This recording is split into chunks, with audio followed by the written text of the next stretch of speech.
The following is a presentation of the HAN Network, the leader for local news, sports, and more in southwestern Connecticut.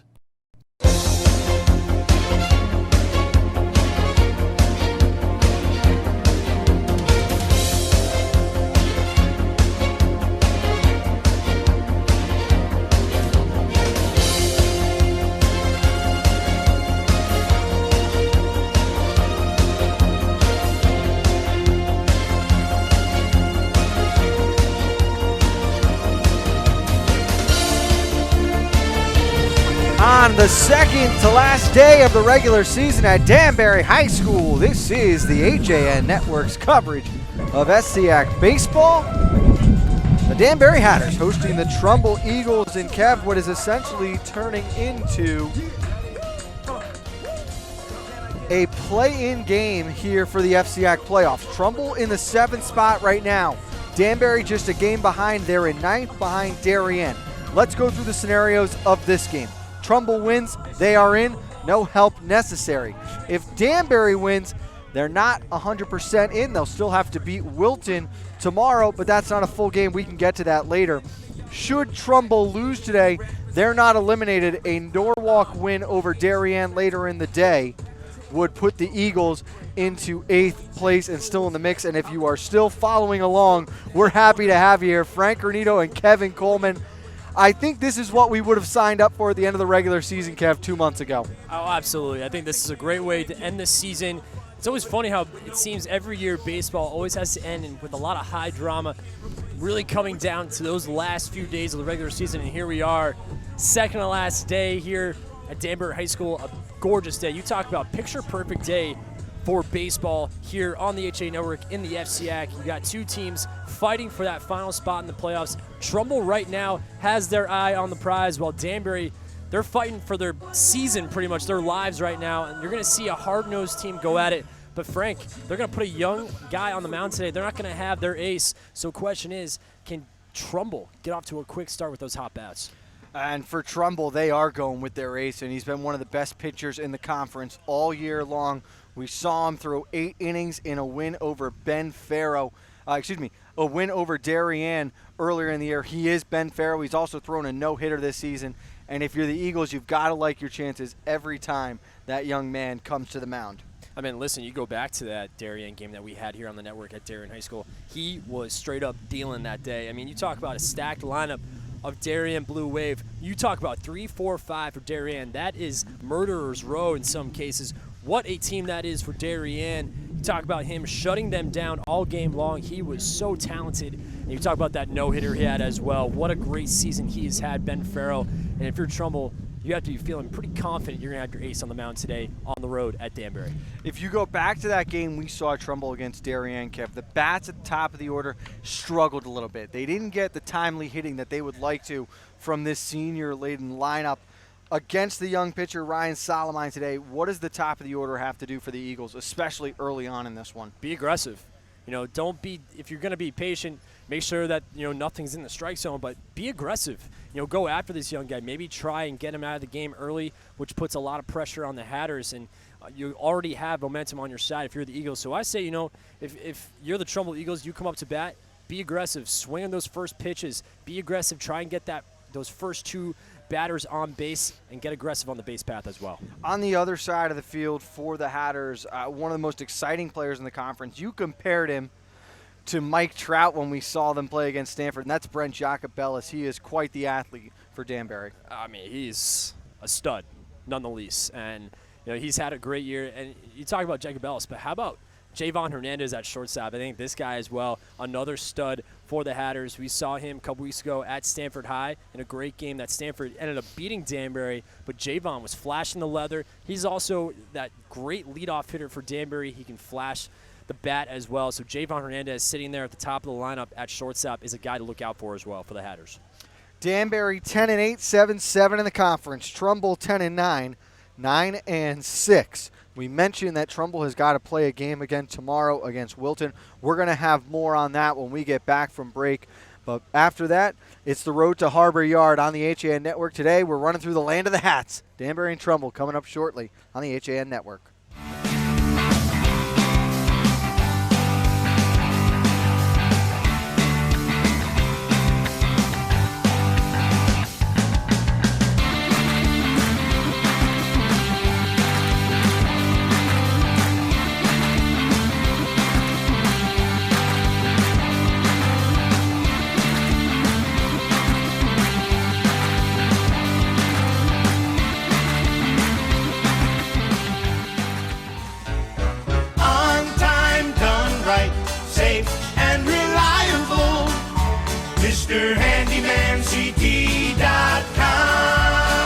Let our satisfied customers tell it. I have called Mr. Handyman for every reason, every occasion, every broken item, every leak. They have bailed me out on many occasions, and I would recommend them to anyone. For any project, large or small.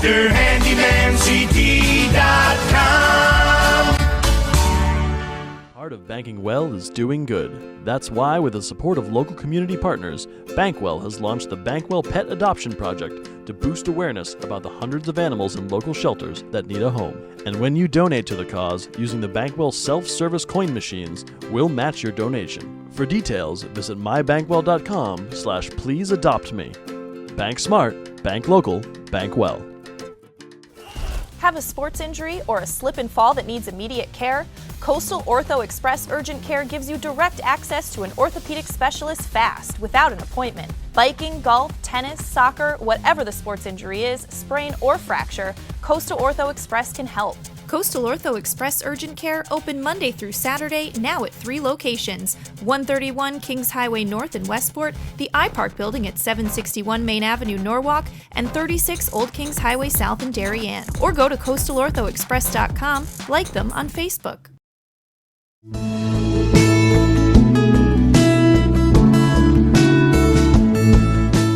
At the Milford Bank, we offer an extensive selection of lending products and services to meet virtually any need.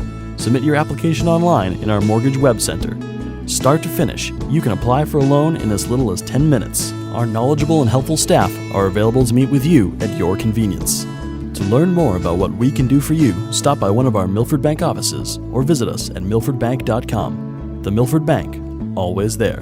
Member FDIC, Equal Housing Lender. Family and Children's Aid has been serving the community since 1809 and is now the largest outpatient children's mental health care provider in Western Connecticut. Our innovative services include providing shelter to homeless moms and children, substance abuse intervention, mental health counseling, and foster and adoptive services, among others. Our goal is to provide individuals and families a safe haven and hope for a brighter future. Find out more about us at fcaweb.org and call our Danbury campus at 203-748-5689. At In Sports Trumbull, the game is always on inside. Sign-ups are now open for one of our most popular programs, the New England 80 Elite Lacrosse Division I and Division III showcases. With D1 and D3 coaches in attendance, players will receive a 60-minute webinar with Director of Recruiting Hans Hansen, a custom NE80 penny, custom shorts, and a video of all games. Last year's event sold out quickly, so sign up now for the next showcase coming in January 2018. Like and follow us on Facebook. You don't have to go far for authentic Neapolitan cuisine and renowned wood-fire pizza. Pizzeria Loretano of Bethel is a contemporary Italian bistro, specializing in authentic wood-fired brick oven pizza Napolitana. Pizzeria Loretano was named one of America's top 1,000 Italian restaurants in 2008 by Zagat, and recommended by Jane and Michael Stern on National Public Radio's Splendid Table. Located close to the Bethel Cinema, we focus on quality, and our food is always made to order. Join us for live jazz Sundays from 6 to 8. Find our schedule, menu, and more at pizzerialoretano.com, and like us on Facebook. A look at the Hatters pitcher Ryan Salamine getting warmed up here at Danbury. FCIAC Baseball on the HAN Network. Frank Granito and Kevin Coleman getting set for a virtuoso play-in game for the postseason. Trumbull is number 7 in the conference. Danbury is number 9. They're an extra half game behind everyone, Kev, because earlier in the week they're playing against Wilton. We fast forward top of the 7th inning. You've got runners on first and second, 1 out. A batter is ruled out by the umpires after signaling to right for hitting out of order. It was later discovered that it was just an incorrect number on the lineup card where the confusion came from. Wilton plays the game under protest. They've won that protest. Tell us what happens now moving forward. Well, tomorrow you're going to see Wilton come back here to Danbury, and they're going to pick up where they left off. It's going to be top 7, 1 out, bases loaded. And Wilton's going to have a great chance, still with only 1 out, to get back into this game. They'll be down 1-0. Question is, can Danbury, it's going to be a little bit of an awkward spot for both teams, really. You're going to have both sides be a little cold coming into this. It's going to be top 7. It's going to be a little different. But can Danbury shut the door down? They're really 2 outs away from winning that game, so it could be over fast, or can Wilton really jump out there and get a big rally going and taking the lead with bases loaded? So it's going to be an interesting matchup tomorrow. Top 7, bases loaded, with only 1 out. 1-0 Danbury. Before that, though, the Hatters will have to handle the Eagles here this afternoon as Salamine is set on the bump.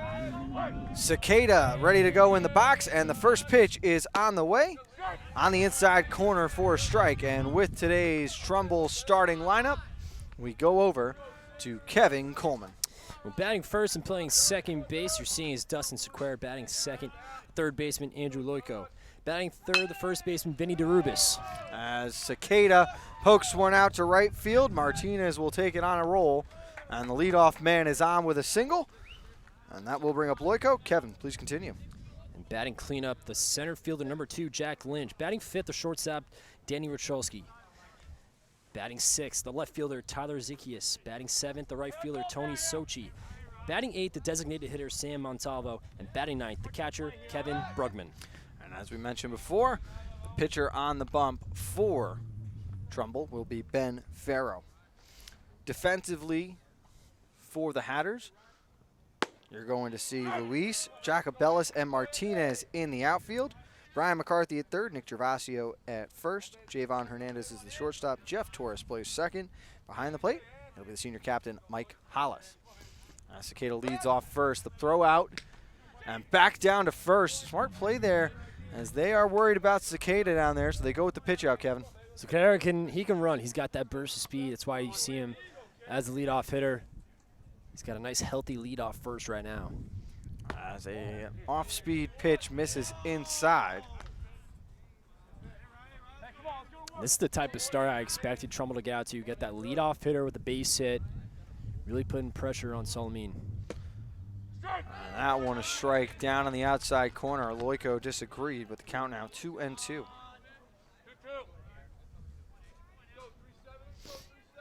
Cicada single to right to start this one off, and now Salamine looking to retire the second batter he faces.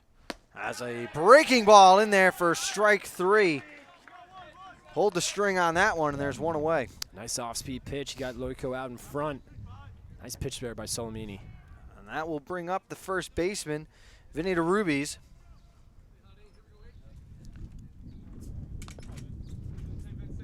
Righty-heavy lineup for the Eagles. First pitch from Salamine, a breaking ball fouled off. And a count 0-1. So Salamine relying heavily on the breaking ball early. And you're seeing these Trumbull batters be a little out in front on these breaking ball pitches. Gotta stay a little bit more patient at the plate. That's a pickoff not in time.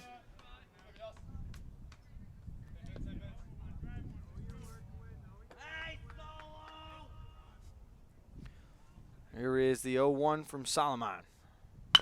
Grounder hot towards the bag. It is a foul ball. Foul ball.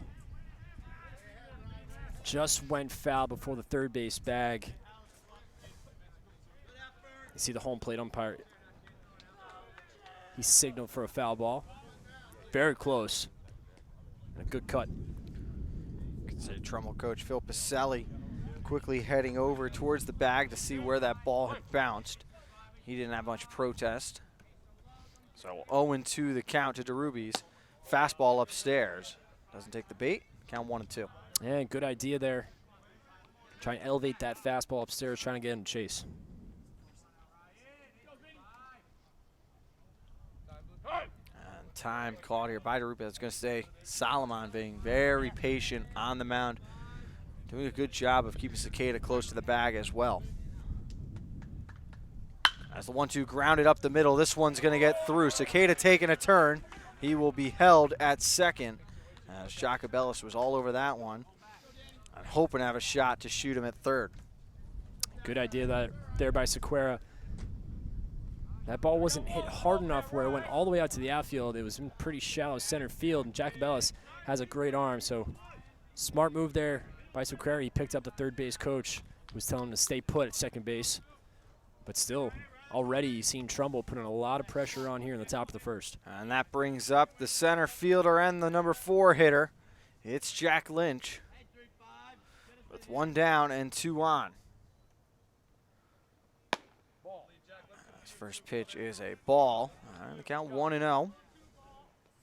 Lynch, of course, big part of Trumbull's success in the winter season on the basketball court.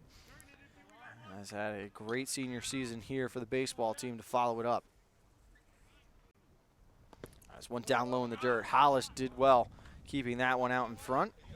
Great block there by Hollis. You're going to see him go out there and have a little chat with Solomon. Just have a quick little chat, make sure they're talking things over. You got a 2-0 count now on the cleanup hitter. You don't want to make a mistake. If you leave a ball over the heart of the plate, Jack Lynch will make you pay. Cicada led off with a single. Loico went down on strikes. DeRuby a single up the middle. That has brought up Lynch. He's ahead in the count, 2-0. 1 out. Top of the first. Danbury and Trumbull as this one cut on and fouled back. 2-1 the count. Good cut by Jack Lynch, just a little out in front. Solomon just has to go after these batters now. Forget about the runners on base.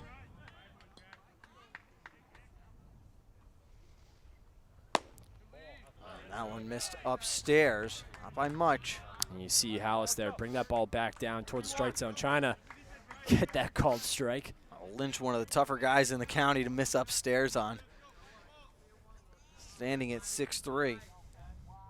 3-1. Great opportunity for the Eagles early on. Here's the pitch from Solomon. Poked out towards left field. Luis moving to his left. Can't hold on to it as it slips out of the glove. All of the runners will advance safely. And on via the error is Lynch. Now the bases are loaded for Danny Ruchalski. Yeah, nice little poke out to left field, going the opposite way. See that fastball is on the outside part of the plate. How about Jack Lynch just extending the hands, poking it out. A good effort out in left field by Andrew Lewis. Just popped out the last second.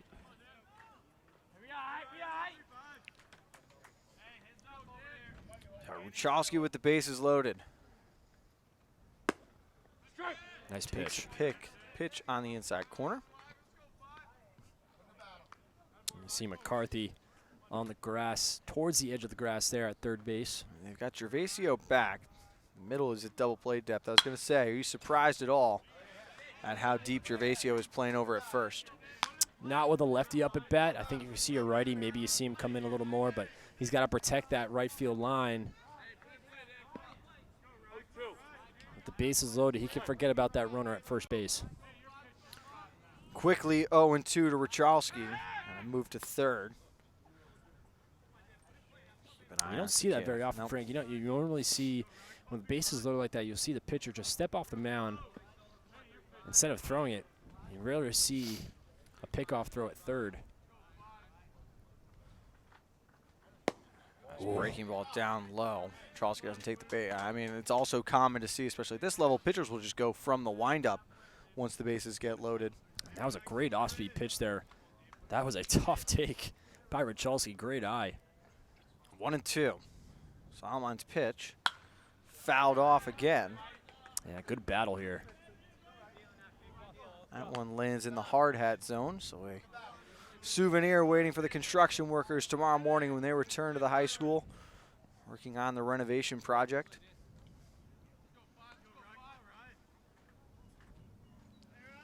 Count still 1-2. Pitch down low, Ruchalski taking. Great plate discipline here by Ruchalski, laying off two tough pitches. So, I mean, great spots there. Those off-speed pitches, keeping it low. Those are tough to take for batters. Great eye by Ruchalski. As the 2-2 grounded over to short. Hernandez will go to second for one. They try to flip it. Is it in time? No. Throw from Torres, short hop Gervasio, and he just couldn't get the scoop. A run will score. And there are two away with the Eagles taking the first lead of the day. And they'll take any run they can. Great job by Ruchalski hustling down that first base line to avoid getting doubled up. And the Trumbull Eagles, like we talked about, Frank, before during the pregame, is they need to be aggressive early on, get that first run in the first inning. They're doing that right now. Here's the left fielder, Tyler Zacchaeus. They're also making Solomon throw a lot of pitches here.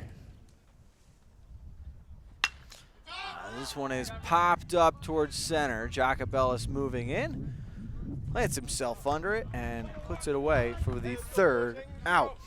1 run on, 2 hits, 1 error, and 2 left on through half of an inning. Trumbull leads 1-0. Hatters coming to bat after this.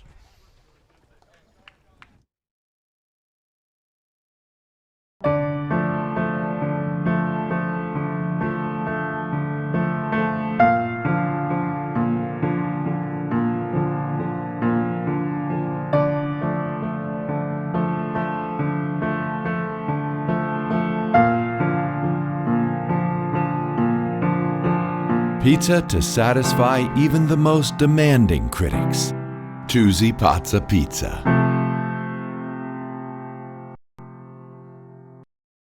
UK Gourmet is the largest specialty grocer in the area, featuring food from England, Ireland, Scotland, and Wales. Over 80 teas to choose from and a brilliant assortment of biscuits to go with them. Over 6 cheeses from grass-fed cows, which makes a smashing difference in taste.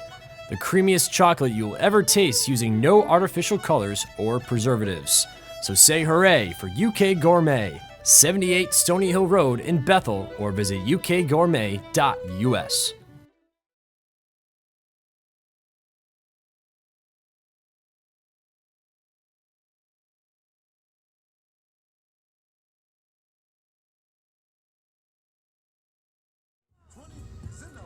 Back at Danbury High, getting set to see the Hatters coming to the dish for the bottom half of the first inning. And for the batting order from Danbury, we go over to Kevin.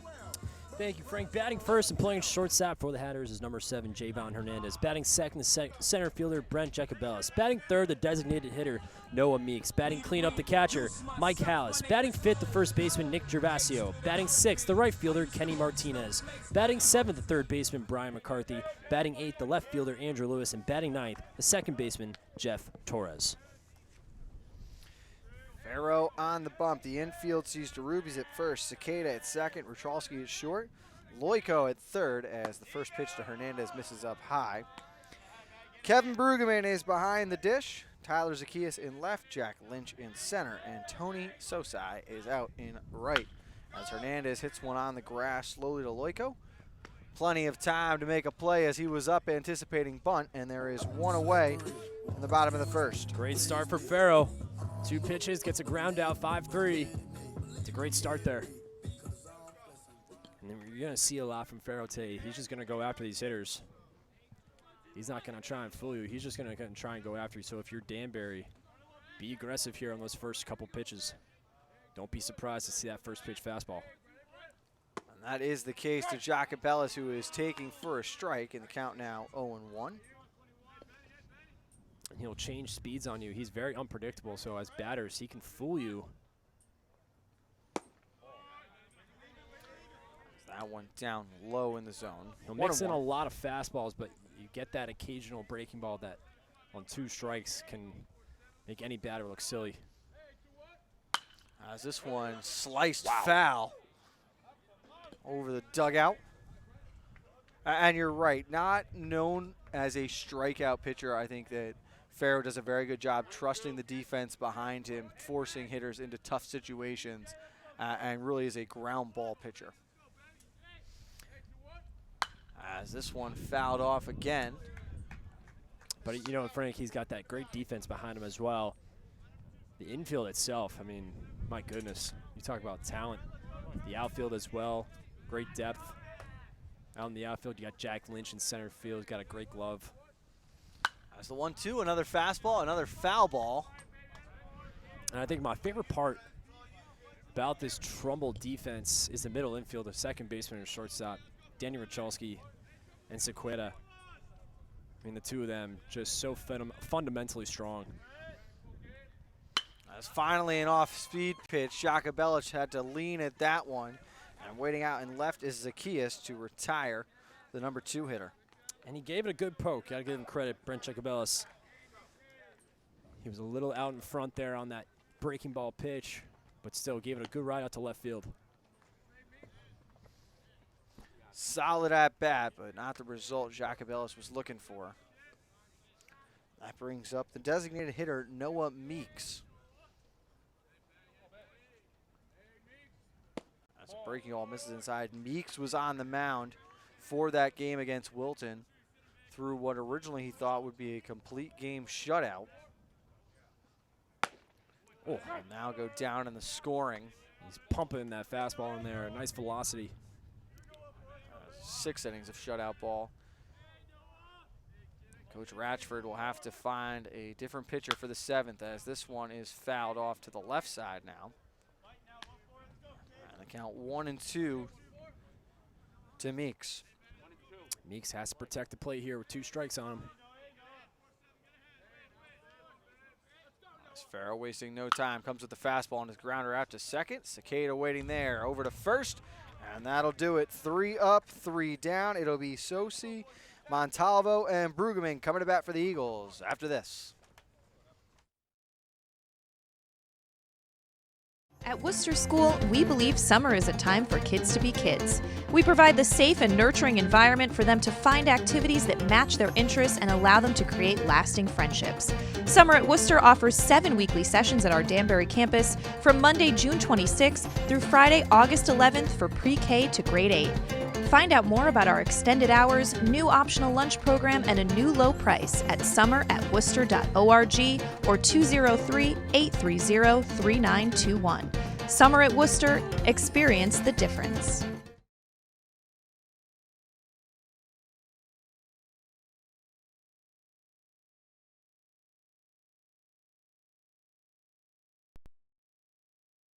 Wild Birds Unlimited. At Wild Birds Unlimited of Brookfield, get expert advice from our certified bird feeding specialists. We offer always fresh, clean seed that will be sure to attract birds to your home feeder. Experience our excellent customer service. Open 7 days a week. Visit us at 317 Federal Road, Brookfield. Wild Birds Unlimited. We bring people and nature together.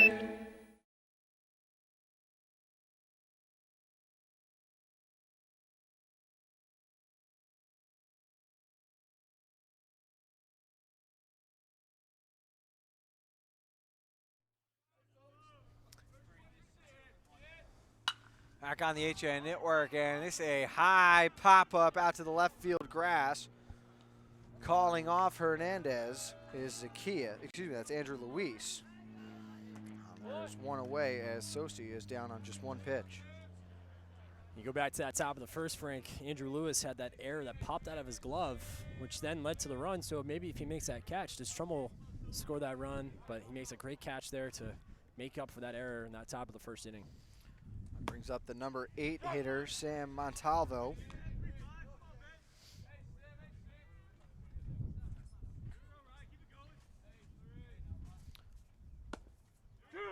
As he takes the first 2 pitches, both strikes. And Solomon off to a good start here in the second. Here's the 0-2. Just missing inside. Great spot on that inside by Solomon. Nice shot by Mike Hallis. Keep that glove located on the inside part of the plate.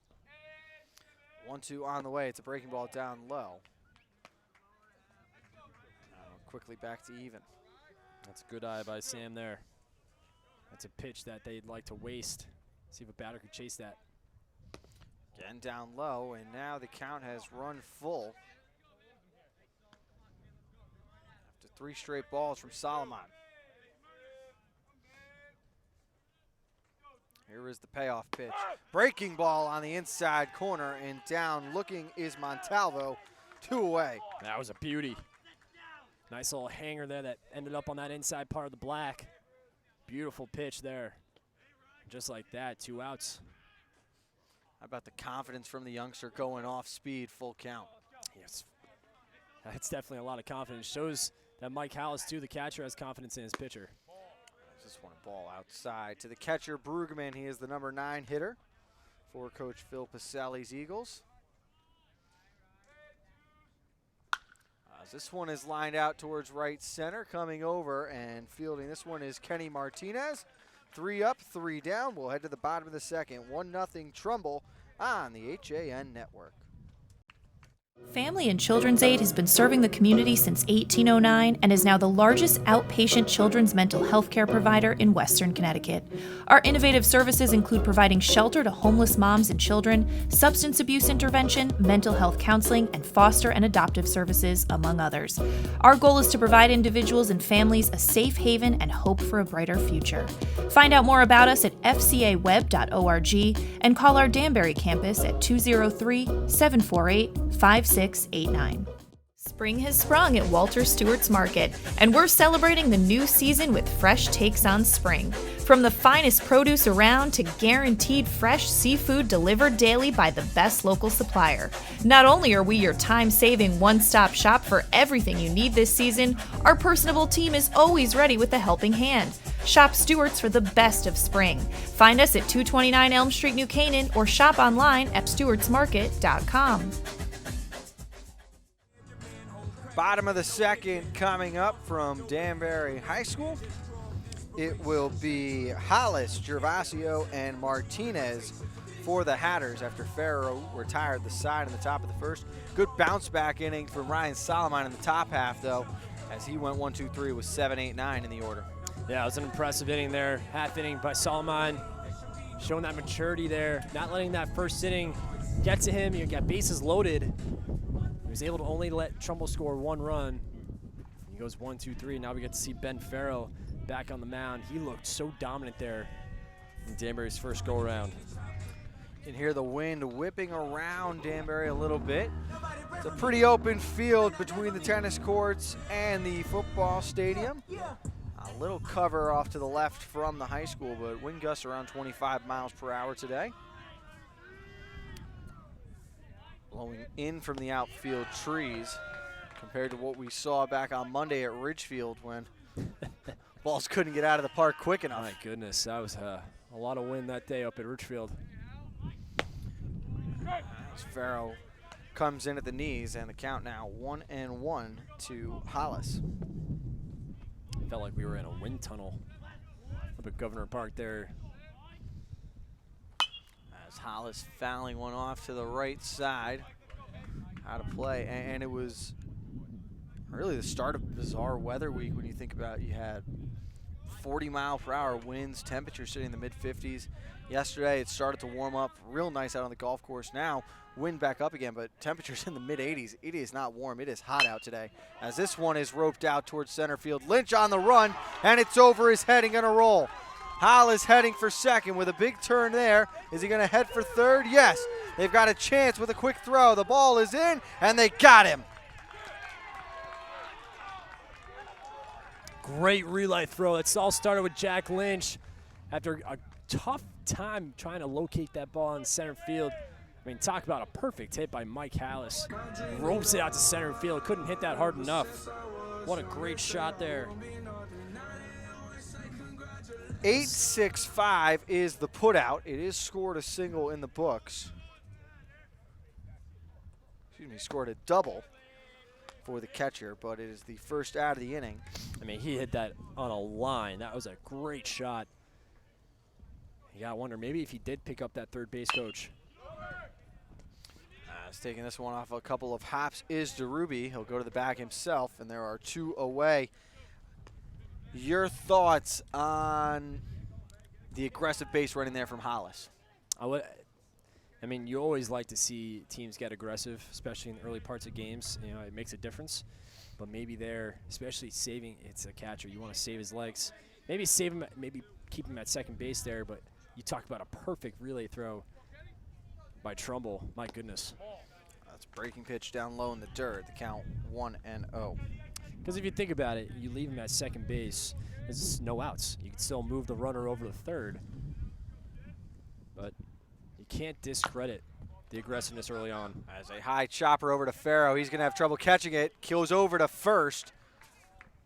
And DeRuby's almost had to snag that one with his bare hand. That was just stuck in the air off that bounce. Farrow couldn't get it out of there quick enough. That's not an easy play to make as a pitcher. You talk about waiting and waiting. You still have that runner running down the first baseline. I mean, Martinez has got a lot of speed down that first baseline, so credit him with the hustle. And a great job there getting on base with 2 outs. was an error against Farrow as he comes over to the bag, and just back in time was Martinez.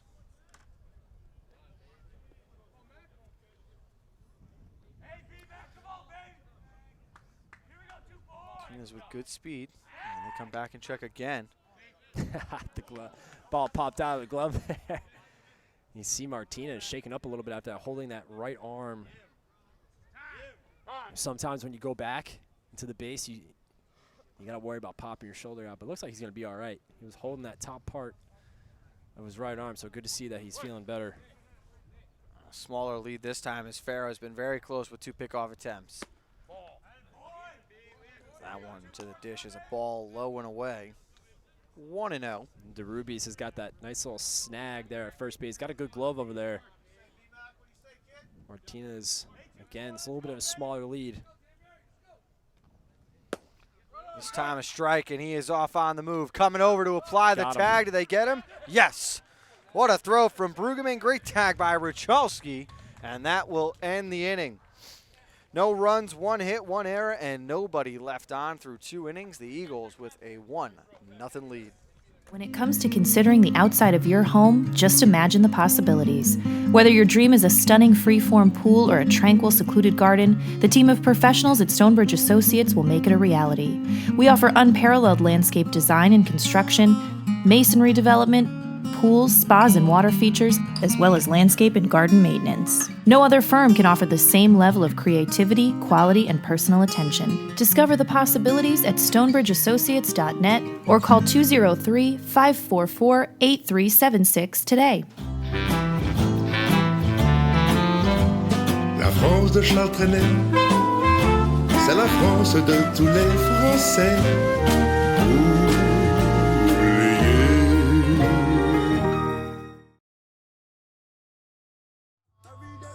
Top of the third at Danbury High, and the top of the order coming up for the Eagles.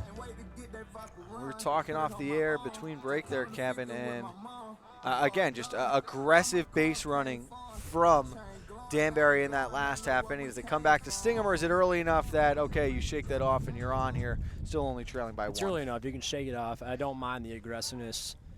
I don't mind that stolen base there with 2 outs. It was the going to third on what should have been a double stretched out by Hallis. I would have liked him to just stay at second base. It's still no outs. Talk about a perfect, and I mean perfect relay throw from Trumbull. It all started with Jack Lynch, Ruchalski with the firing throw, and a great tag by Loiko at third. I mean, that was picture perfect. Coaches love that. There's 2 fastballs and 2 swings coming from Cicada, but a diving Hernandez stabs one to his left. Fields fires to first, and there is 1 away. How about the senior shortstop? My goodness. Javon again flashing the leather. What a dive. Still has the arm power to stand up, fire down to first base, and get a speedy Cicada. What a play. As Loiko looks silly with that swing. Great off-speed work from Solomon. Solomon has looked like he's really settled down after that first inning. I was going to say surrendered 1 in the first, unearned run, but has retired the last 4 batters he's faced. You see Hallis up to that last pitch, telling him to calm down a little bit. As he jammed Loiko with that one. Someone's got to call that. There you go. Hernandez calls it himself.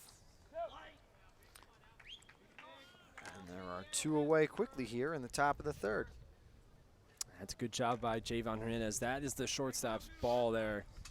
Nice job calling him off, making the snag. It's a big second out here. And that brings up DeRuby. 1 for 1 with a single. Nice off-speed pitch there by Solomon. Even better job of laying off. As this one a hot shot to third. McCarthy takes that one, throws over to first. And now Solomon has retired the last 6. No runs, no hits, no errors, and nobody left on. We head to the bottom of the third with the Hatters coming to bat. UK Gourmet is the largest specialty grocer in the area, featuring food from England, Ireland, Scotland, and Wales. over 80 teas to choose from, and a brilliant assortment of biscuits to go with them. Over 70 cheeses from grass-fed cows, which makes a smashing difference in taste.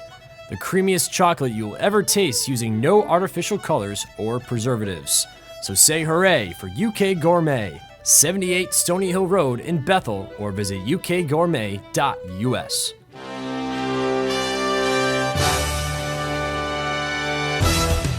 Give your day a jumpstart with the latest news, sports, weather, and more on Coffee Break, live on the HAN Network, weekdays at 11 a.m. Connecticut news doesn't get any more local than on Coffee Break. It'll be McCarthy, Luis, and Torres coming up for Danbury. First plate appearances for the 7, 8, and 9 hitters. McCarthy starting at bat in the bottom of the second. With the throw out of Martinez at second base, they'll come up with a fresh count and get to try again.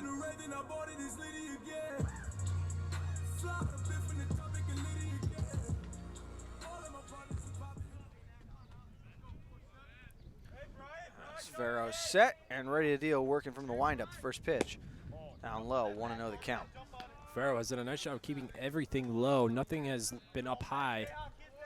The only pitch that he left up was that ball that Mike Hallis crushed out to center field, but then ended up tagged out at third, trying to stretch out a triple. Brugman needed a minute behind the plate. Good to go now. That pitch misses as well. 2-0. Advantage McCarthy.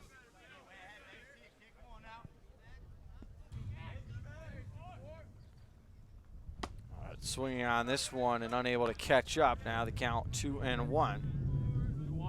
Farrow's first strike of the third inning. Brian McCarthy made a nice play to end that last half inning at third base.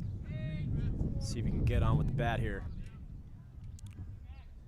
Wind rolling around. Ground ball towards the left side, and it is by Loico. And in for a base hit. Heading to second is McCarthy. The throw to Cicada. Oh, they get him got again? Yes! Oh, Trumbull flashing the leather early on. What a play. The Eagles just denying any opportunities where the Hatters looking to advance a base. What a throw from Zacchaeus out and left. You can't discredit the hit. I mean, Brian McCarthy did a great job of adjusting to that off-speed pitch, takes it down the third base line. Zacchaeus with the perfect throw, and Sequedo with the perfect tag. Picture perfect there from the Trumbull Eagles. This one fouled off behind plate, and Luis quickly down 0-2. Andrew Lee showing frustration after that foul ball. He was just a little early on that swing. Felt like that was his pitch to hit. The 0-2 pitch from Farrow, fastball upstairs, and he's got his first strikeout of the afternoon. And you see plays like that, Frank, can fire up pitchers. And you see after giving up that hit on the third base line and ended up being tagged out at second base, comes back firing away and gets a big-time strikeout. So pitchers really get fired up when defenses step up for them. And with that, it'll be the second baseman, Jeff Torres, coming to the plate. Fastball is grounded toward the hole on the left side. Sliding to his left is Ruchalski. The throw over is not in time. It got past the bag. I don't think anyone blames Torres for staying on first with a single. No, not at all. Tough play by Ruchalski there. That's a deep throw to play. He's going to come up with the error on that on the throw. And that's a tough play for any shortstop to make. So scored an E6.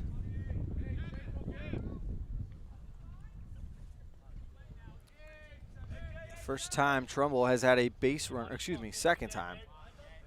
Trumbull with a runner on base.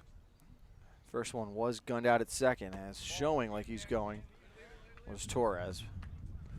Torres does have speed, but he's got to be careful. Farrow has a great pickoff move. You see him with a small lead there. He likes to keep Torres close to the bag. And Kev, we've talked a lot all year long through all 3 seasons, the importance of fundamentals and how you really do want to see it at this level. Great job by Kevin Brugman on that last play, hustling down the line to back up that throw from Ruchalski. really is the reason that Torres didn't have an opportunity to even think about going to second base. And that's what every catcher is taught to do, even at the Little League level, is you're supposed to back up your first baseman and third baseman on a play like that. And it's a good thing they have those netting back there. Otherwise, the tennis team would get a fair share of foul balls over there. But, again, Brugman showcasing again why he's probably one of the strongest catchers here in the FCIAC. Tennis courts here at Danbury are out of commission this season. The Hatters have been playing their home matches over at WestCon. If you're a senior in high school, I could think of a couple worse places than to spend your senior year for your home matches. No, not at all. WestCon right up the road. That's a beautiful campus. Nice facilities as well. They have a nice football field. As the renovation of the courts here at Danbury is part of the final stages of their whole construction project. Graduated high school from WestCon. I had my high school graduation from there. As this one by Hernandez roped out to left center field. Zacchaeus comes up firing. He's going to hit Ruchalski the cut. It's a single for Hernandez, and there are runners on the corner with 2 down. Beautiful hit there by Javon. Just great job of squaring up the hips. Extending the bat, drives it out to left center field for a nice base hit. And with the speed of Jeff Torres, he gets him all the way to third base, so a big-time hit by Javon. As Farrow finds his first bit of trouble with Jacobellis heading up to the plate. FCIAC baseball on the HAN network, second to last day of the regular season. Trumbull, the number 7 team. Danbury, not far behind. They're number 9. You're going to see a little chess match here between batter and pitcher. They had a great battle the first time around.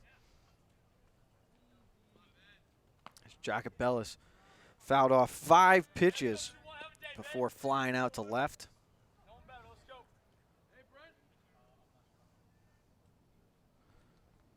As this one, a breaking ball down low. Slips past Brugman.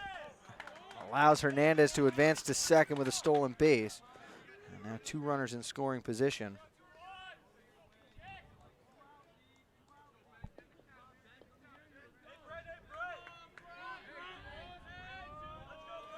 And the count, 1-0. Another breaking ball just missed down low. Great spot there for Farrow. Didn't get the call.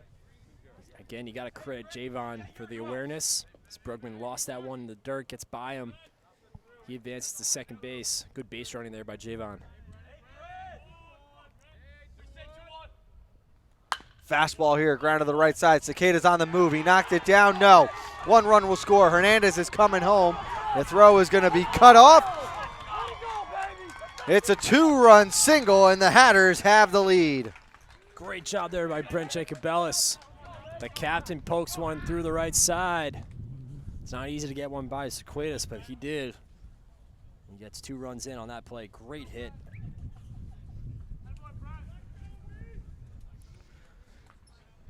See, Cicada was responsible for the runner on second, trying to keep him a little closer to the bag, Kev. That's what opened up that gap as Jacobellis goes the other way. And here is the designated hitter now, Noah Meeks. He grounded out to second his first time around. The Hatters leading 2-1. As Farrow trying to get out of a 3rd inning he'd like to forget. This is a Danbury Hatter team that's just so hard-nosed. They'll play you to the last game of the regular season, clearly, and they want to get into the playoffs so bad. And this is a type of team that may have had a little bit of a rough regular season record-wise, but they are so much better than their record shows. The Hatters were the 8th seed in last year's tournament. They would play the eventual champion Darien Blue Wave in the first round. That one did not go the way they had hoped. 20-4 the final in that game. Certainly a motivating point for this senior class as to how they want to go out in the conference. That pitch in there for a strike. Ben Farrow just have to go after this hitter here. Throw strikes, trust his defense. He's got the sign, and then time quickly called by Meeks. As again, cat and mouse going on between these Hatter hitters and the Eagles ace. That's frustrating for a pitcher. You see how quickly he's back into his windup. As Jacobellis off on the move. Throw down to second will not be in time, as he is in there safely with a stolen base. Great jump from the center fielder. Jacobellis showing off that speed there. Great jump. Even with Ben Farrow pitching from the stretch, that's a great jump there. And just like that, the Hatters have runner in scoring position again. 3-1 the count. Breaking ball in there for a strike. Meeks thought it was ball 4, and now the count is full. Big pitch coming up for Ben Farrow here. Noah Meeks have to expect something coming over the plate here. 2 outs, any ball to the outfield, you got to figure scores Jacobellis, as this one is going to drop in front of Lynch. We'll see if he comes up throwing. It's all the way to Brugman, who's got to go up the line and stops that one. It's a double and another RBI, as the Hatters now lead 3-1. Just like I predicted, a pitch got a little too much off the plate there. Noah Meeks doing a great job of poking that one out to center field, and that was a great piece of hitting there. Just pokes it out, and you're going to see a little meeting on the mound now. Ben Farrow needs to get a breather here.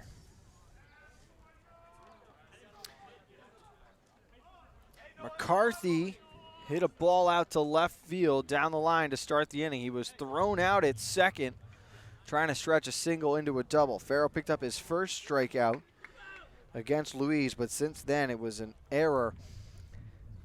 This is the first time I'm going to say this, Kev. I think that's harsh scoring by you, ruling that Ruchalski ball an error.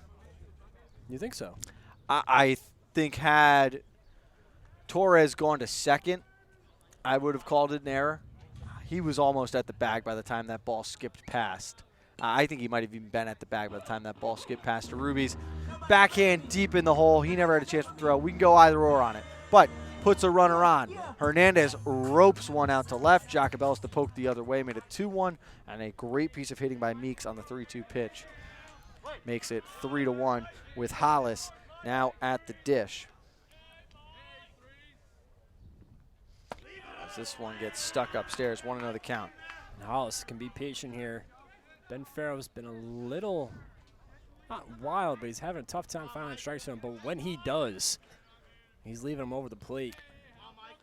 A sporadic third inning for Farrow. As this is a slow roller on the grass. Loico can't control it. Ruchalski going to try to get him. Big stretch from DeRubies, but it's not far enough. And that's a tough play for Loico to make. Going to rule that an infield single.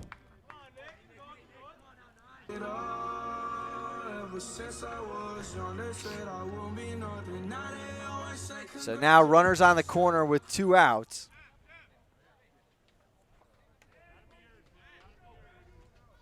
And it's Gervasio, the first baseman. He grounded out to first his first time around, and again, a Hatters batter calling time.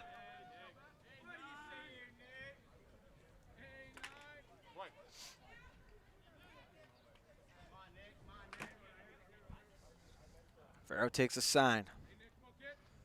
Fastball in there for a strike. Unlikely we'll see Hollis on the move here with 2 outs. Most likely no hesitation for Brugman to try and fire it down to second. Great inning here for the Danbury Hatters. As that one gets past Brugman. Not about the only situation in which Hollis will be on the move. And Brugman just letting that one pass by his glove there. It's a play he usually makes. Pretty rare to see that ball go by him.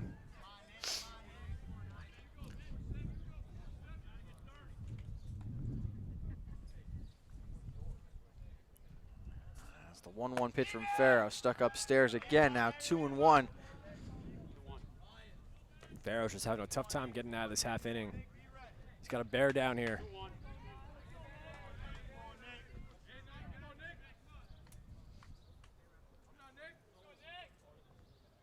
Nice pitch. That's in there for a strike. Goes off speed in the count 2-2. Farrow just 1 pitch away from getting out of this inning. Gervasio at the dish. Runners on second and third. The 2-2 on the way, and it's a breaking ball cut on and fouled back. Brugman holds on, and the inning comes to an end. 3 runs cross the dish. Danbury a 3-1 lead. Lynch, Ruchalski, and Zacchaeus coming up for the Eagles on the HA Network after this. You don't have to go far for authentic Neapolitan cuisine and renowned wood-fire pizza.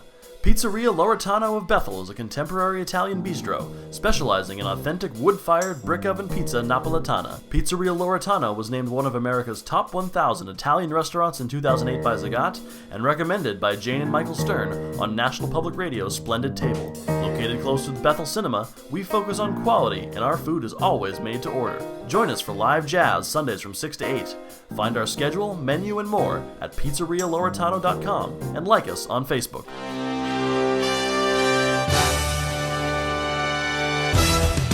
Give your day a jumpstart with the latest news, sports, weather, and more on Coffee Break, live on the HAN Network, weekdays at 11 a.m. Connecticut news doesn't get any more local than on Coffee Break.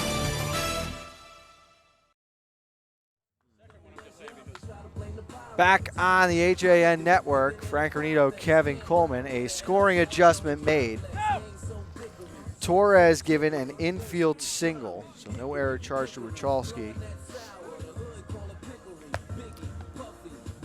Well, with the heart of the order coming up, Kev, the Eagles are going to need the bats to get going here after Danbury putting together some big hits in the bottom of the third. Salmine has really done a nice job after that top half of the first inning, where he threw a lot of pitches. He's really settled down here and got himself into a groove, but this is the part of the order, 4, 5, 6, where they could do a lot of damage, and it starts with Jack Lynch here. He's got to be able to take care of business here. Remember, Kev, still 4 innings left to be played, but this ball upstairs. Should Danbury hold on and win? Trumbull not eliminated yet. They'll need help. Darien plays their final regular season game this afternoon at Norwalk. Trumbull would need the Bears to win.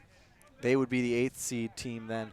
Danbury would move up to 7, and Darien sits at 9. Now, should that all happen and Danbury loses tomorrow, then we come right back to where we are today. Trumbull 7, Darien 8, and Danbury would go down to 9. As Lynch well off on that swing. Good hustle down the line, but Hollis with plenty of time. And the first batter is out. It is the second strikeout of the afternoon for Solomon. What a filthy pitch there by Solomon. Making Jack Lynch look a little silly up there. Swinging at one way in the dirt. Showing his frustration as he gets back into the dugout. One thing that we are certain of in this playoff race, West Hill will be the #1 seed. That is locked in. Sitting at #2 right now is Staples. Third seeded team is Richfield as this ball fouled back towards the Trumbull dugout. Richfield is in third. New Canaan is 4th currently. They are playing at West Hill today, though. What a tough ending to the year for New Canaan, huh? We talked about it a couple of weeks ago after the Rams' hot start. They were really going to find out what kind of a team they were down the stretch with Staples, Darien, Ridgefield, West Hill, all lurking on the calendar. Behind them is Norwalk. The Rams hold the tiebreaker over Norwalk. Then you have, in 6th place, then you have, I blanked. I mean, it's the Wilton change. Warriors. It's going to change. Yes, that's what it was. I'm sorry. It was Wilton in 6, and again, that's all pending what happens in tomorrow's inning showdown between the Hatters and the Warriors. If you're just as lost as we are, nice job. No shame in that.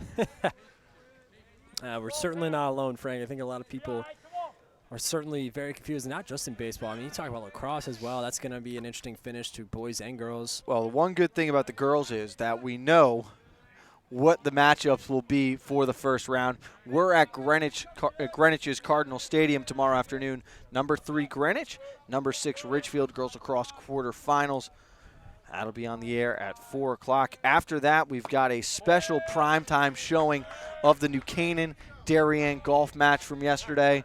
We've got a baseball quarterfinal game to be determined for you on Friday afternoon. Saturday, a boys lacrosse quarterfinal game still to be determined.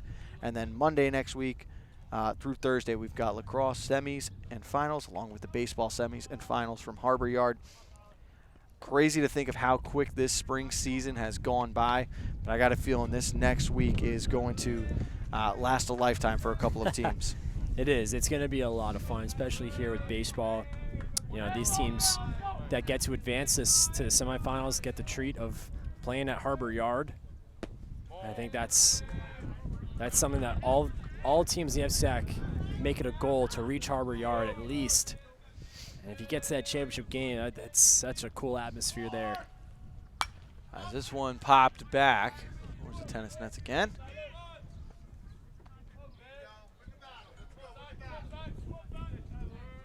You talk about some of the more surreal experiences you can have in the FCIAC. Getting to play in that championship game at Harbor Yard is pretty good, as up there fighting now is the left fielder, Zacchaeus. He flied out to center back in the first to end the inning. 0 for 1. Ruchalski on at first after earning a walk. There is one away. Lynch again striking out to lead the inning off. As a breaking ball poked out towards the right field line here. It's tailing foul. No one able to get there, so we'll do it again. You get that big space out there on that first base side. A lot of room. But a good effort. And again, a lot of room out there, just like we saw on Monday with Richfield. There's a lot of room in foul territory on that right field side, on that third base side as well.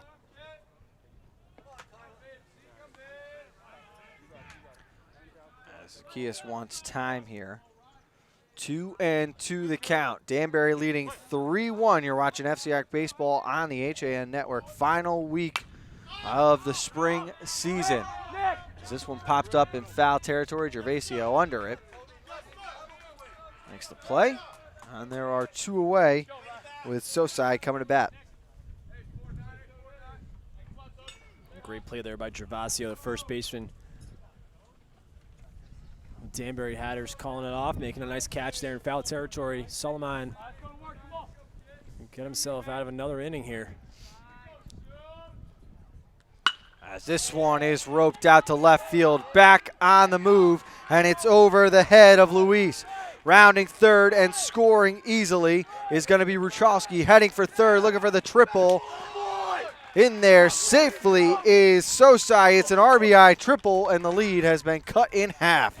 What a swing by Sosai. Gets around on a fastball. Looked like he was sitting on it. What a rope out to left field. I mean, he struck that one all the way deep in left field. It's too bad there's no fences out there. That's a ball. Maybe there's a fence there. That's out of there, but what a shot. That's a big-time triple, especially with 2 outs by Sosai. What a big hit. Just threw the hands at that one perfectly, got right around on it. Luis had a good jump, but that just gives you a sense of how far it went. As cutting at this one back foul, and the count now 1-1 to the designated hitter, Montalvo. And Sosai's first at bat, he had a nice fly ball to left field that he got around on, but gets revenge certainly on that pitch. My goodness. As the 1-1 is popped up towards the first base side. Gervasio calling off Torres. Puts it away, and that will retire the side, but the Eagles get one back. The lead now only 1. 3-2 Hatters. They're coming to bat in the bottom of the 4th right after this on the HAN Network. At Worcester School, we believe summer is a time for kids to be kids. We provide the safe and nurturing environment for them to find activities that match their interests and allow them to create lasting friendships. Summer at Worcester offers 7 weekly sessions at our Danbury campus from Monday, June 26th through Friday, August 11th for pre-K to grade 8. Find out more about our extended hours, new optional lunch program, and a new low price at summer@worcester.org or 203-830-3921. Summer at Worcester, experience the difference. La France de Charles Trenet, c'est la France de tous les Français.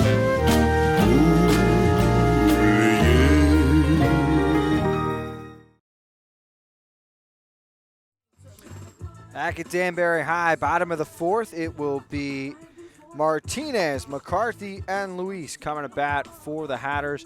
I thought that was big for Trumbull getting one back after surrendering the 3 spot at the bottom of the third, Kev. Yeah, they're poking away at this deficit here. And Farrow has to come back and have a strong inning here after a rough half inning, that last one. Giving up 3 runs, and it's unlike Ben Farrow to do that after having such a strong year. Well, you remember when we saw him pitch against Darien, he had a rough inning. The Eagles fell behind. They were able to come back, tie it up, and then held on to win in extras. So it's not a position he's unfamiliar with, and I would not be surprised if we saw him locked in here as he gets start with a strike in the 4th to Martinez. And listen, if there's one pitcher, if you had to pick one pitcher in the FCIAC to pitch you a 1-game playoff where he's stuck in a situation, I'm going Ben Farrow. As this is a blooper out towards right field, charging and not able to get there in time is Sosa. It's a leadoff single for the Hatters as Martinez on for the 2nd time today. Boy, Sosa got lucky there on that bounce. That had an opportunity to get by him. If that's the case, Martinez is sitting on second base, maybe even third. And it's interesting you go Farrow. We've talked a little bit about Nutmeg Sports. I do think if you had a Cy Young award, he might be my choice in the FCIAC, but you got to think about there's Ben Kasparius as well. You've got Robbie Jones, Billy Black of Wilton doing a great job. There are 2 options on the Ridgefield roster you could go with. And let's not forget the West Hill Vikings 1-2 combo either. So that's a lot of confidence you're instilling in Farrow, and I'm not necessarily arguing against it. As this one is poked out towards right field, again having to charge is Sosai. He can reach this one, and there is one away after the McCarthy flyout. Well, listen, this is not to discredit any other pitcher. This has been to me, I've preached it on not only Nutmeg Sports and our baseball broadcast all season long. The pitching has been so phenomenal this season, and I've been so surprised. But again, it's been a lot of fun to watch all these pitchers. You list them off. I mean, you're right, Ben Kasparius, Robbie Jones, who's come back and pitched strong, Alex Price for the Richfield Tigers. I mean, the list goes on and on.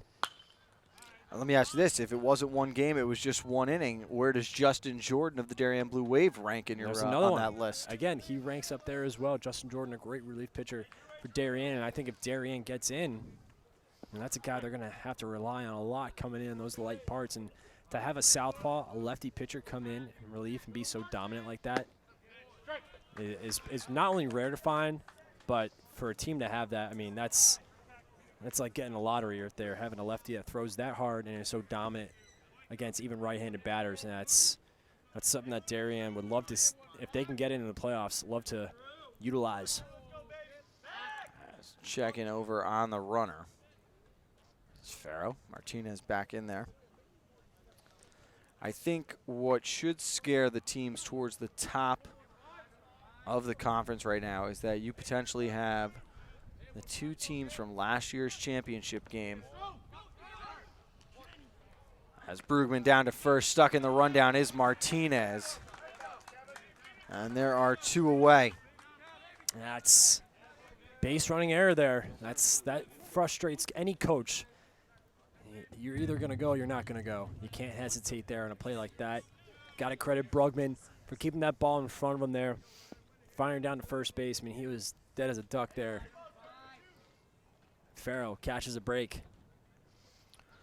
With 2 strikes, tries to go upstairs. That one misses. But again, if you're the top teams in the conference, right now the 7 and 8 teams are Darien and Trumbull, who met in last year's championship game. They've got a lot of players back from those rosters. There's a lot of experience in the postseason. And that's got to be a little concerning heading into a postseason game. Well, if I'm West Hill sitting at 1, and you get Darien in that A seed perhaps maybe, boy, that's a very tough first-round matchup to get. As that's a ball tailing towards the left field line. Zacchaeus underneath it and makes the play. 3 up, 2 of them down the normal way. A throw-out rundown to get the 3rd and final out through 4 innings of play. It is 3-2 Hatters on the HAN Network.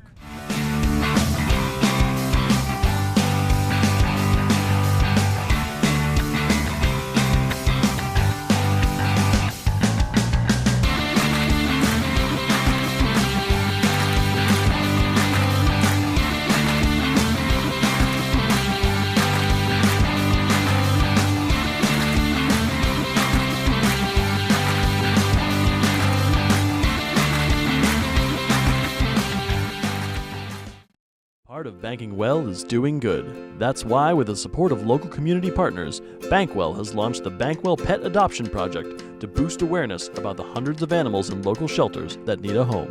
And when you donate to the cause using the Bankwell self-service coin machines, we'll match your donation. For details, visit mybankwell.com/pleaseadoptme. Bank smart, bank local, bank well. Back on the HAN Network at Danbury High School. Frank Renito, Kevin Coleman. As we get set to start the fifth, the Hatters a 3-2 advantage right now over the Eagles. And we've said it almost at the start of every game, but the youngster Solomon has done a very good job settling in after a spotty first inning. I think the Hatters have to be so thrilled of what they're getting out of Solomon right now. A healthy start here from the youngster. He's pitching really well, and he's working that breaking ball pitch that is leaving a lot in the dirt, fooling hitters, keeping them off balanced. And that top of the first inning looked like it was going to be a long day for Solomon, but he's done an excellent job of settling down and working these trouble hitters. As he forces a pop-up here. As again, without a hat, Hernandez coming over to make the play. And the number 9 hitter, Brugman, starts off the fifth with a pop-out. One pitch, one out. It's a big start here for Solomon as now he gets that top of the order. The junior surrendered a leadoff hit to Cicada to start the game, but he got him to ground out to short his last time up. He attacks with a fastball early on. It slipped off the top of the bat. Hernandez retreating. Jacobella's coming over, and he slides in to make the play. Little style out there as well from the center fielder. Nice. You see why I compared him to Mike Trout a little bit. He's got that range out there in center field, tracks it down in left center. That's a long run for him to make. Makes a nice sliding catch. Big second out here for Solomon and the Hatters. Silky smooth as it gets on that outfield grass. And that brings up Loico. Struck out in the first, popped out in the third. And taking a strike to start the fifth.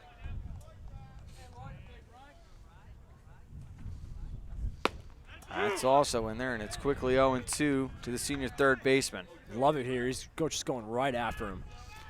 And quickly dealing, maybe a little too quick as that one down low. And I think a ball in the dirt now. He's going to see a little break here. Take a deep breath. I like that Hollis very deliberate in his walk back behind the plate. Solomon takes the sign he likes. Comes with the breaking ball. It's popped over to the right side. Gervasio's got room, and he makes the play to end the inning. 3 up, 3 down. It'll be Torres and then the top for the Hatters when we get back in the bottom of the fifth from Danbury High School on the HAN Network. Did you know heart attacks and strokes are the leading cause of death in America? Protect the health of you and your loved ones. Talk to a doctor about heart disease. Hi, I'm Dr. David Pazer with Pro Health Physicians, encouraging you to stay informed about health matters that affect you. ProHealth Physicians is on the pulse of social media to share information about health and nutrition with the community. Get up-to-the-minute alerts, including ProHealth Physicians' news and upcoming events. Connecticut's leading group of primary care doctors is just a click away. Want a new experience in car buying? No aggravation, no confrontation, just answers to all your questions. Scap Chrysler Dodge Jeep Ram. Car buying the way you want it to be. With one of the largest selections of new 2- and 4-door Jeep Wranglers available, we are Connecticut's Wrangler headquarters. Located in Fairfield, Connecticut, we're easy to get to. Just 2.5 miles off the Merritt Parkway, exit 44 via Route 58 South. Save thousands right now during the spring clearance event, now through April 30th. Back on the HAN Network. 3 up, 3 down in the top half of the fifth for the Eagles as Farrell will look to respond. And he will also have to face the top of the order for the Trumbull Eagles. Kev, you're over there looking at the out-of-town scoreboard right now. What have you heard from around the conference? Well, right now, over at Harbor Yard, the Staples Wreckers have a 7-1 lead on the St. Joe's Cadets. That's the end of the second inning. A win there locks up a number 2 spot for the Wreckers. And at the end of 4, Stanford has an 8-3 lead on Trinity. Both those teams, unfortunately, will be outside looking in at the FCIAC postseason. And that's, I think, shocking to both of us when you think about what we saw from Stanford, particularly in their game against Danbury earlier this year, as this one is popped right up in the middle. Coming in is Loiko. And he dances around to make the play, one away. Nice job by Loiko there. That's a difficult play to make. Looks easier said than done. That ball had a lot of hang time on it. Especially with the wind whipping around the way it is.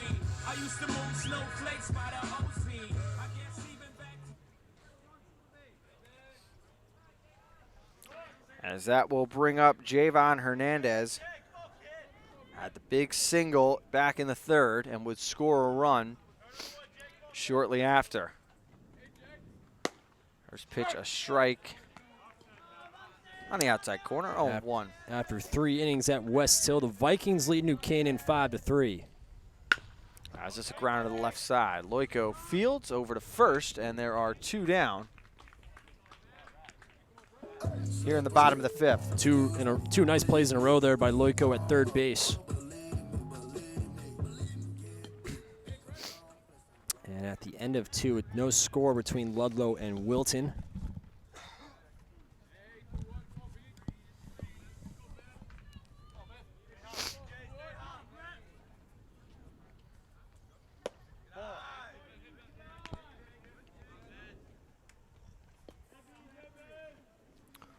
First pitch is a ball to Jacobellis. Breaking ball on the outside, and comes back with the fastball. Did he go around? No. And an update in that Wilton-Ludlow game. Wilton, just jumped out just like that to a 3-0 lead on the Ludlow Falcons. Warriors currently 6th in the FCIAC. They are holding an 11-5 record along with Norwalk. The Bears hold the head-to-head tiebreaker. They are a game behind Staples, Ridgefield, and New Canaan. New Canaan closest to them, but holds a tiebreaker over both Norwalk and Wilton. Don't you wish you were the one who broke down the tiebreakers? Unfortunately, I'm not envying Dave Stewart tonight, as they're going to say that one is off Jacobellis' foot. Still, nice play, though. Good awareness by Brugman to at least get the play in just in case the umpire decided to rule it. You just never know. But we'll do it all over again. 2 strikes on the center fielder. He had the 2 RBI double just 2 innings ago.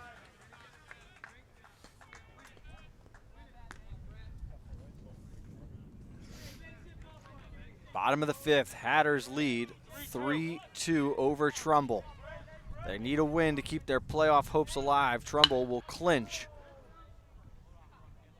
Just a little out in front of that one. That was a hot shot. Where's the old Jim Doors?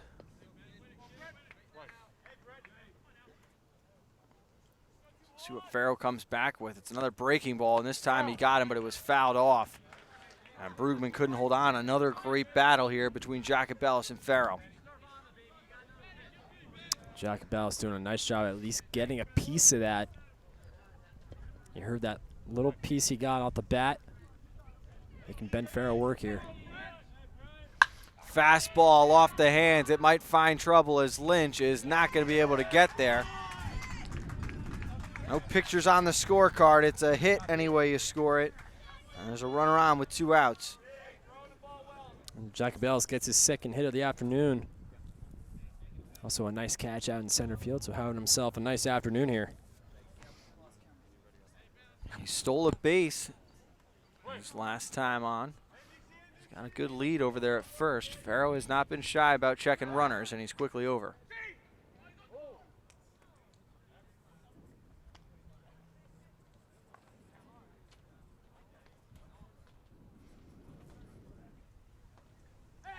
Farrow takes a peek again. This time to the dish. Meeks taking down low. The count 1-0. Meeks followed up the 2 RBI single from Jacobellis with an RBI double. Scoring Brent from second. As that one misses as well. Now Farrell behind 2-0.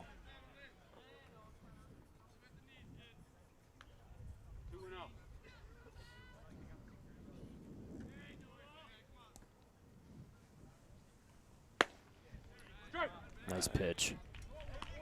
That one in there for a strike. Count is 2-1. Don't forget about Jacobellis at first. He's got good speed. And right on cue, they throw it over there. It kicks off his own shoe towards right field, and good hustle from DeRubies. As Farrell, for the first time today, just looking unsure with that throw over to first. He's been very close to picking off runners to that point. And the body language right now, Ben Farrell, not as sharp as we've seen it. Oh, that one close. Just missed. He's a little unsure of that, but fatigue might be setting in as the young man's had to throw a healthy dose of pitches here today to get to this point of the fifth. 3-1 count. That's in there for a strike. Again, Meeks was ready to walk 90 feet. You see Meeks have a little something to say to the home plate umpire after that last pitch. Keep in mind, this was the situation in which he hit that big RBI double last time up. Jacobellis going. This one fouled off. He'll have to head back. You know, 3-2 count, 2 outs. Jacobellis will be on the move again.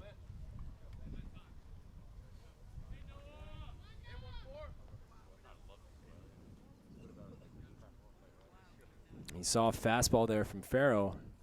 Does he go breaking ball, or does he stick with the fastball here? Payoff pitch, swung on and missed. He got Meeks with the fastball. So no runs on 1 hit, no errors, and 1 man left on through 5 innings of play. It is a 3-2 Hatters advantage on the HAN network. On time, done right, safe and reliable. MrHandymanCT.com. Let our satisfied customers tell it. I have called Mr. Handyman for every reason, every occasion, every broken item, every leak. They have bailed me out on many occasions, and I would recommend them to anyone. For any project, large or small. MrHandymanCT.com. Wild Birds Unlimited. At Wild Birds Unlimited of Brookfield, get expert advice from our certified bird feeding specialists. We offer always fresh, clean seed that will be sure to attract birds to your home feeder. Experience our excellent customer service. Open 7 days a week. Visit us at 317 Federal Road, Brookfield. Wild Birds Unlimited. We bring people and nature together. Back on the HAN network, Frank Granito at Danbury High School. Hatters with a 3-2 lead heading to the top of the 6th. Staying alongside me, Kevin Coleman, as Ryan Solomon continuing to deal now. Here late into this one, we talked about some signs of fatigue looking like they might be setting in for Farrell there. So good finish to that inning. Coming back to strike out Meeks. Yeah, it was a big strikeout for Farrell to get out of that inning there without letting Trumbull get on the board, without letting Danbury get back on the board again, keeping this a 1-run deficit. And this is a big inning here for Trumbull because now they get to have the courtesy of having 3, 4, 5 up here. As a big swing and a miss from DeRubies. An off-speed pitch to start the inning by Solomon. He's been able to do that all day long, that breaking ball pitch. Trumbull's been way out in front this afternoon. That one down low. 1-1 the count. DeRubies 1 for 2. A single and a ground out.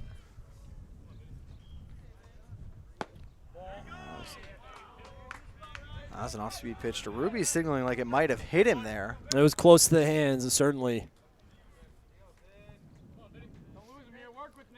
2-1 pitch. You can hear Hallis trying to talk out to Solomon as another one runs inside. They count 3-1. He's losing a little touch there, trying to get back on target here. That's why you can hear Hallis barking at him. Get back into the zone. 3-1 is a breaking ball pitch. Called strike at the knees. Nice pitch there. Credit Hallis, too. doing a nice job of locating that ball on the inside part of the plate. You see him right now pounding his chest, wants it low. It was down low, but a little bit too low. As the Rubies on with a walk. And that brings up big Jack Lynch. And that's a good eye by Vinny DeRubius there. Great at bat, works himself a leadoff walk. That's big for Trumbull right now because now you get the cleanup hitter, Jack Lynch, who's got a good swing. Lynch struck out his last time up. He's showing bunt here, just couldn't square that one around as it's back foul.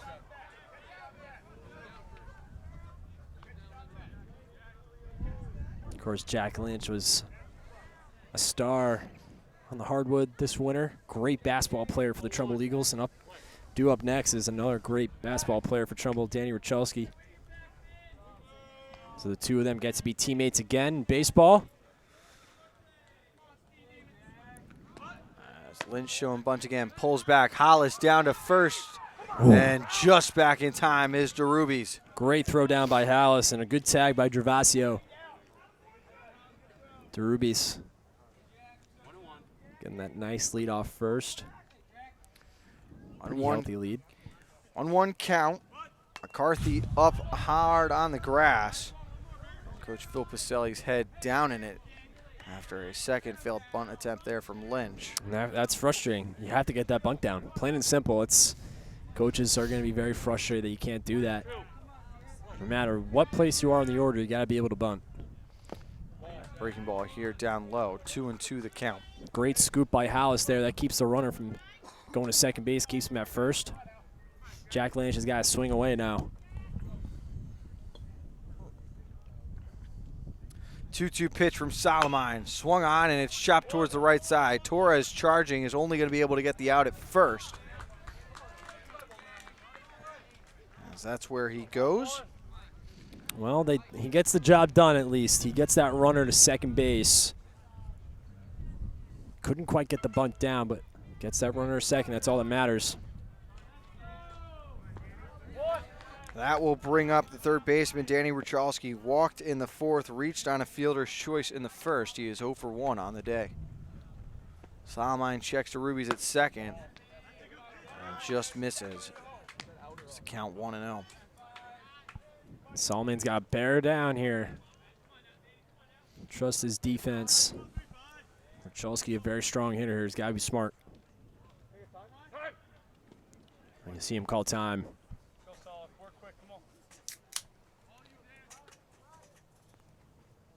And wisely so is Solomon starting to slow down after he had been very quick with his deliveries and process through the first half of this game. Here's the 1-0 pitch, a breaking ball. Just missed, and now 2-0. That was a great pitch. Forget about that. He called it a ball. That was a great location for Solomon. Didn't get the call. It happens. Bear down here.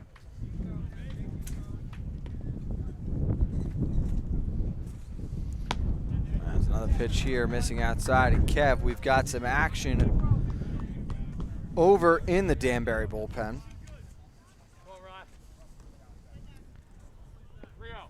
Count 3-0 to Richalski, and getting loose for the Hatters is the younger brother of Ryan Solomon. That's Justin Solomon. As another pitch misses here,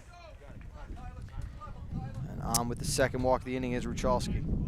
Let's see if they go out to the mound here. They haven't gone out. Coaching staff hasn't gone out just yet.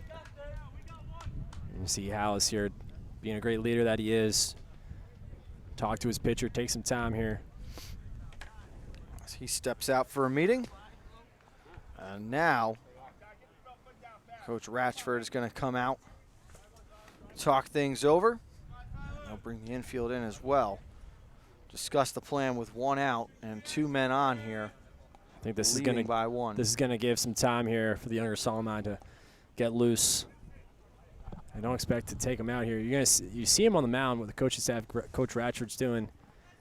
Tell him that his motion on the mound has changed this inning, so he's trying to tell him to get back to where he was successful with. He has to pitch from the stretch here.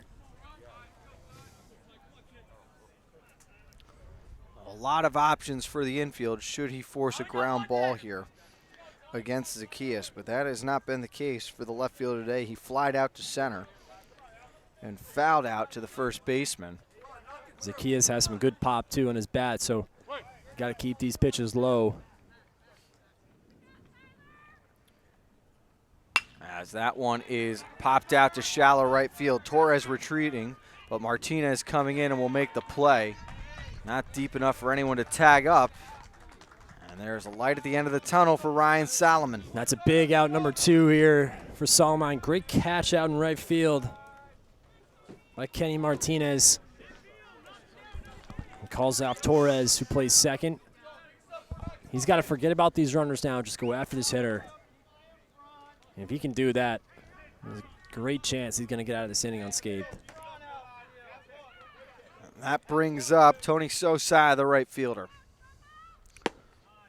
Sosai so far has been really the only hitter who's been able to get around on one of Solomon's pitches. Forget about, he had that big triple in his last at-bat that scored Wachowski. He takes the 1-0 and flies one out to center. Jacobellis retreating back, settles underneath it, and is able to put it away for the third out. Great job by Solomon to get out of the jam. No runs, no hits, no errors. 2 men left on. We head to the bottom of the 6th with Danbury clinging to a 3-2 lead on the HAN network.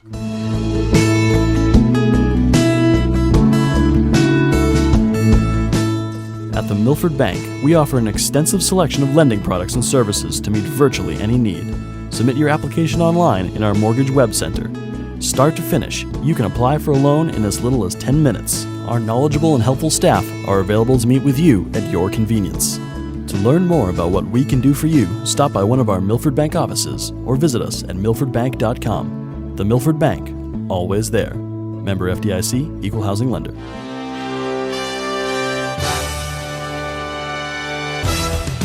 Give your day a jumpstart with the latest news, sports, weather, and more on Coffee Break, live on the HAN Network, weekdays at 11 a.m. Connecticut news doesn't get any more local than on Coffee Break.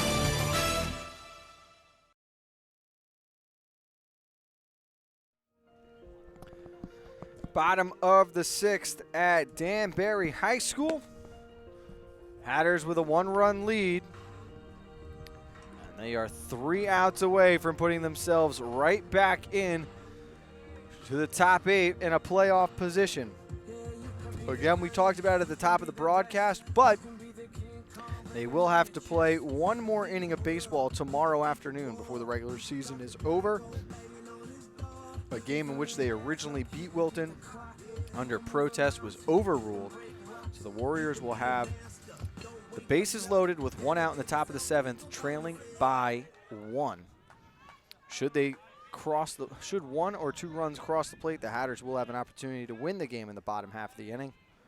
But for now, they're focused on getting past Ben Farrow and the Trumbull Eagles. And it'll be the catcher, Mike Hollis, leading us off here in the 6th.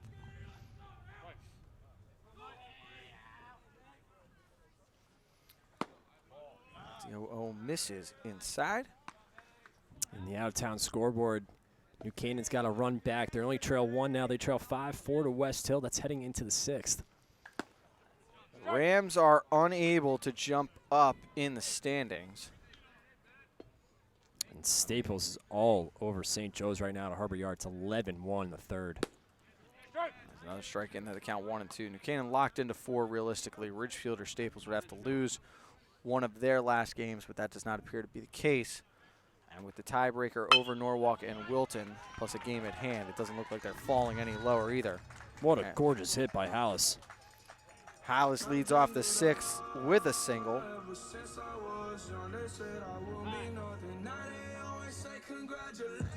And we're going to see a pinch runner now as well for the Hatters.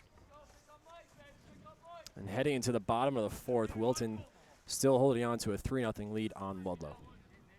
Devin Trotta, the junior, will come in to run for Hollis.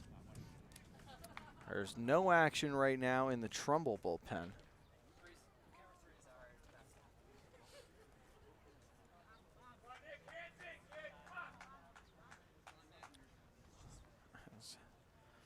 Coach Ratchford making sure that all these substitutions properly done so. sure a lot of people can learn from what happened, what went on yesterday between Danbury and Wilton. You hate to see teams have to do that. It's never easy to start from an inning like that, especially top 7. This one flied out to right center field. Moving to his left is Lynch as he retires Gervasio. And there is one away here in the 6th. Good range out there by Jack Lynch. He's looked great out there in center field. Both center fielders for the Hatters and the Eagles have looked really strong today. Jack Bellis and Jack Lynch, both of them have played really strong defensively as well. Trotta off first. Farrow to the dish, and this one fouled back. Martinez reached on an error by Farrow in the 2nd. He singled in the 4th. Both times today he has been thrown out by Brugman from behind the dish. Nice pitch. Farrow has to be sure that Danbury doesn't let another run score here. He's got to keep this deficit at 1. Another breaking ball down low here. Brugman stops that one, so Trotta stuck at first. Great stop by Brugman there. Good idea with the breaking ball. Keeping that ball low, nothing up. And that is the Kevin Brugman we are used to seeing. Another one down low for a ball. Saw the false jump coming from Trotta, trying to keep Brugman honest. Wouldn't be surprised if you saw a quick throw down to first. As this one fouled off, chopped to the left side. Nice job by Martinez there, just to get a little piece of it. Keeps that battle going.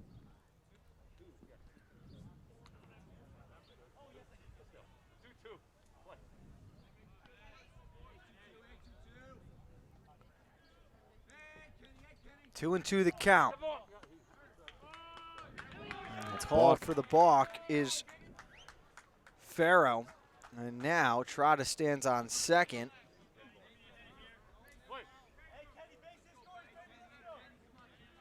Great job by Ken Martinez as well, pointing that out.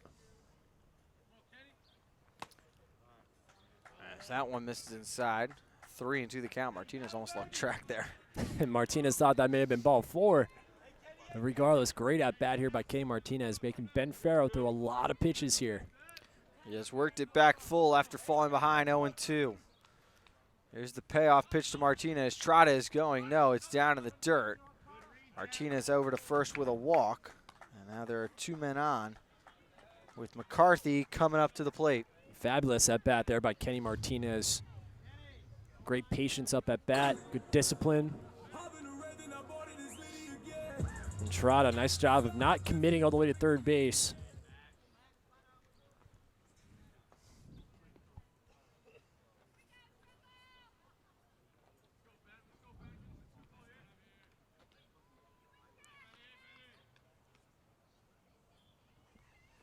As Farrow goes with the breaking ball to start off, McCarthy 0-1 the count. That was nasty. Absolute filth.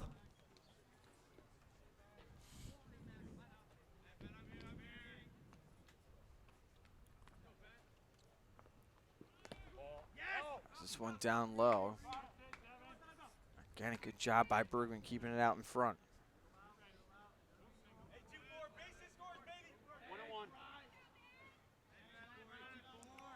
3-2 lead for Danbury. Needing a win to stay alive in the postseason.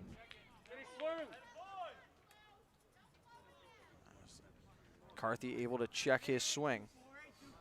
The count now 2-1. Trumbull not eliminated with a loss today, but they will need help from Norwalk. They play Darien at 6 o'clock. It's a breaking ball here and a fire down to first. Did they get him? Yes. Wow. Third time today, Martinez has been thrown out by Brugman. It's not a good day here for Kenny Martinez. I'm sure after this game he's going to have a long talking to by Coach Ratchford and the rest of the coaching staff. That's frustrating for any team there. Base running is so important in this game, and to get tagged out like that. He's about to get a mouthful. Yeah, he might get that talked to now as Coach Ratchford has vacated the third base position. They're having a conversation in the dugout. Swung on and missed upstairs. Farrow bounces back. That is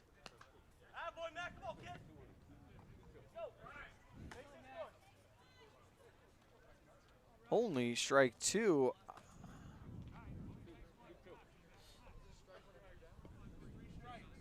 That was strike 3.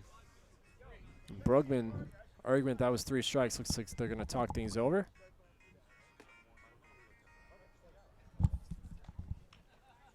Now they're going to talk things over. You see Ben Farrow frustrated on the mound. Now I had it 2-1. They had the strike and the pickoff at first. Right. That would be strike 3. And looks like that's both umpires shaking their heads. Looks like this is going to be overturned here. This is going to be a strikeout.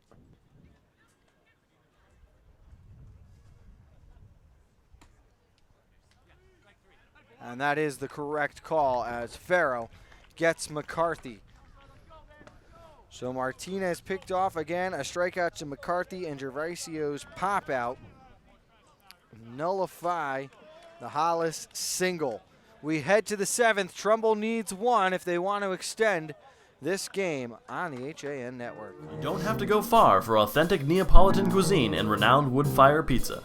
Pizzeria Loretano of Bethel is a contemporary Italian bistro, specializing in authentic wood-fired brick oven pizza Napolitana. Pizzeria Loretano was named one of America's top 1,000 Italian restaurants in 2008 by Zagat, and recommended by Jane and Michael Stern on National Public Radio's Splendid Table. Located close to the Bethel Cinema, we focus on quality, and our food is always made to order. Join us for live jazz Sundays from 6 to 8.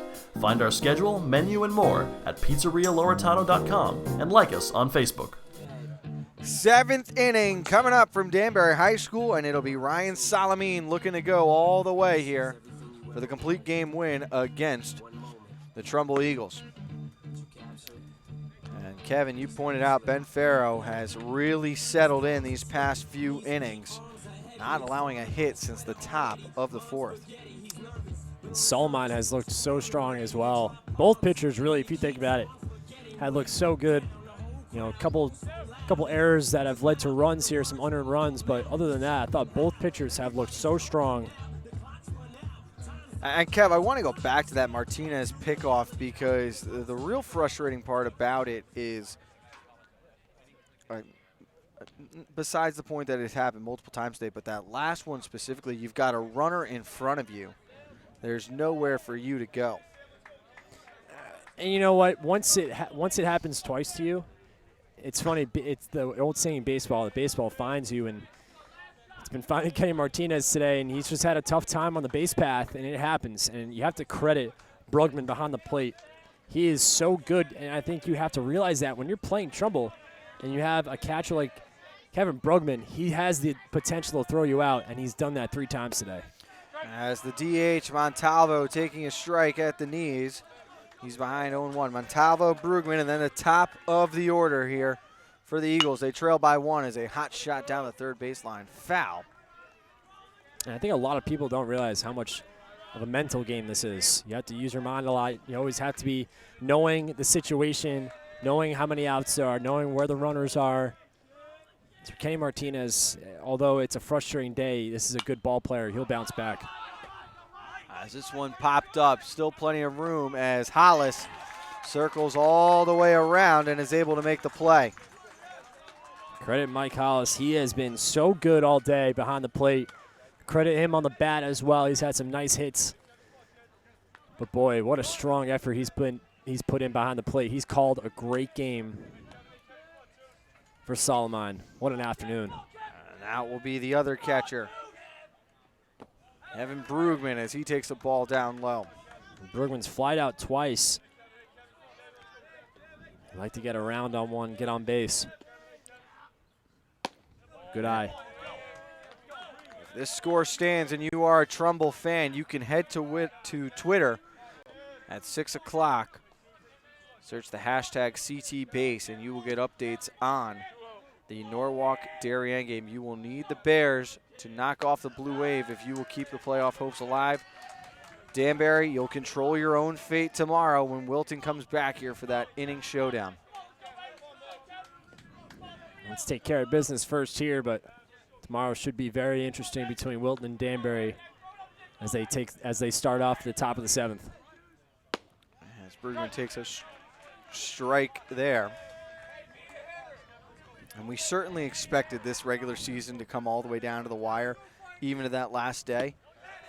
As a ball down low, a walk for Bergman. I don't think we would have anticipated having to add an extra day to the regular season to settle this. I mean, it's only fitting, right?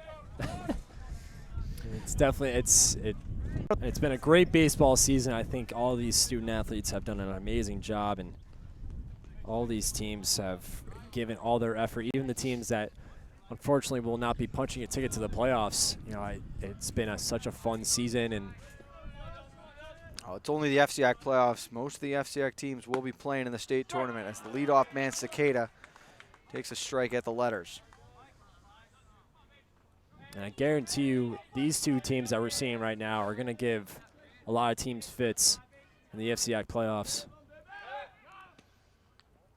Bergman back in there. And it's interesting.